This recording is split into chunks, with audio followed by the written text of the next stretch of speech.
पालिकेच्या सभेत पाणीपट्टी वाढीस विरोधकांचा विरोध, धार्मिक स्थळांना करमाफी करण्याचीही मागणी. काँग्रेसच्या नगरसेवकाने पिण्याच्या पाण्याची नळपट्टी 500 ते 1000 रुपये वाढवण्याची मागणी केल्यानंतर विरोधकांनी त्यावर जोरदार आक्षेप घेत व नियमित पाणीपुरवठा होत नाही, मग पाणीपट्टी कशाला वाढवता, असा सवाल श्रीनिवास बिहाणी व इतर विरोधी नगरसेवकांनी उपस्थित केला. काल नगराध्यक्ष करण ससाणे यांच्या अध्यक्षतेखाली पालिकेची अर्थसंकल्पीय सभा झाली. यावेळी काँग्रेसचे नगरसेवक दिलीप नागरे यांनी पिण्याच्या पाण्याची पाणीपट्टी ही 1000 रुपये किंवा किमान 500 रुपये तरी वाढवावी अशी मागणी केली. त्यावर विरोधी नगरसेवक श्रीनिवास बिहाणी यांनी तीव्र आक्षेप घेतला. पुरेसा नियमित पाणीपुरवठा करण्यास पालिका कमी पडते, मग पाणीपट्टी कशाला वाढवता, असा सवाल करत त्यांनी जोरदार आक्षेप घेतल्याने या विषयावर पडदा पडला.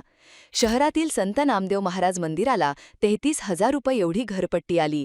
एवढी पट्टी भरणे मंदिराला शक्य नाही, त्यामुळे ही घरपट्टी माफ करावी अशी मागणी नगरसेविका सौ स्नेहल खोरे यांनी केली.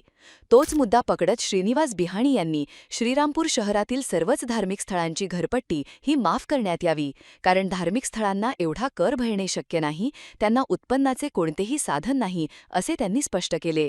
नगरसेवक संजय गांगड यांनी नेहरू मार्केट येथील छत्रपती शिवाजी महाराज यांच्या स्मारकाजवळ भव्य असा भगवा ध्वज उभारला जावा अशी मागणी केली.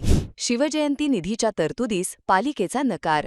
शहरात दिनांक 19 फेब्रुवारीला शिवजयंती साजरी केली जाते. भव्य दिव्य मिरवणूक निघते. शहरात निघणाऱ्या सर्वात मोठ्या मिरवणुकीसाठी नगरपालिकेने बजेटमध्ये आर्थिक तरतूद करावी अशी मागणी श्रीनिवास बिहाणी यांनी केली. मात्र नगरपालिका शिवजयंती साजरी करत असल्याने अशा प्रकारे इतर मिरवणुकीला आर्थिक तरतूद करून निधी देण्यास यावेळी नकार देण्यात आला. ताज्या बातम्यांसाठी जय बाबा न्यूजला लाईक करा, सबस्क्राईब करा, फॉलो करा, शेअर करा. जय बाबा.